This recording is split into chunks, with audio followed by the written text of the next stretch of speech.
Ni Dio TV nk'uko musanzwe mubizi murashikirizwa na Dave. Nkaba nkwibutsa nimba ari ryambere uje kwicano gukanda subscribe, gufungura inzogera kugira ubashe kubana natwe mu biganiro tuzoza turabashikiriza hano. Reka nizere ko ugiye kubana naje mu kiganiro kugeza kirangiye, ndazi neza ko kizogufasha. Uno munsi rero tukaba tugiye kurabira hamwe uburyo gufasha abagabo ari byiza kuruta uko wari ubizi. Ese wigeze wibaza impamvu hano ku isi hariho aboro n'abandi batunze? Warigeze wirengagiza umuntu agutumbiriye agusaba ubufasha? We nkurikirana muri iki kiganiro uraza kwiga ingene butangura gufasha abandi. Icambere rero mbere y'ibindi byose ni wibuke yuko atawigira. Nawe kugira ugere kuri ibyo ufise warafashijwe. Rero nawe ni wige gufasha abandi kuko hari abandi bazobona inzira nziza y'ubuzima bwabo ari uko bafashije.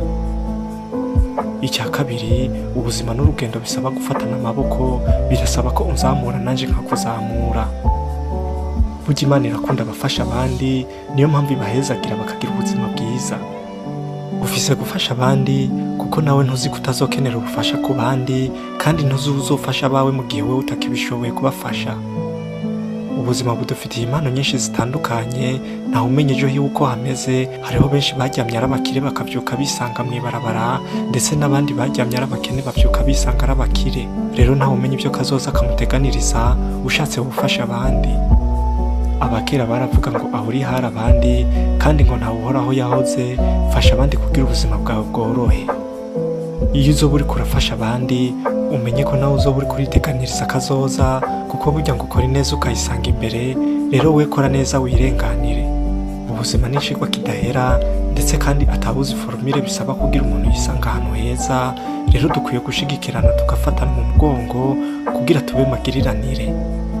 Fasha abandi kugira uzusigira gigiza, buri muntu wese azokwibuka ko hari umuntu mwiza yigeze kubaho, kuko ubuzima n'urugendo rurangira twese tuhaguye. Nuko rero nkaba nagije shimira mwebwe mwese mwafasha akanya ko kunkurikirana. Mwari kumwe na Dave wikunze. Reka nizere ko kino kiganiro cagushimishije. Wibuke gufyonda harya handitse sabone kugira uzokomeze kubona ibiganiro nk'ibi, kandi wibuke kugikwiragiza mu bagenzi bawe kugira nabo kibafashe. Murakoze cyane, mugira ibihe vyiza.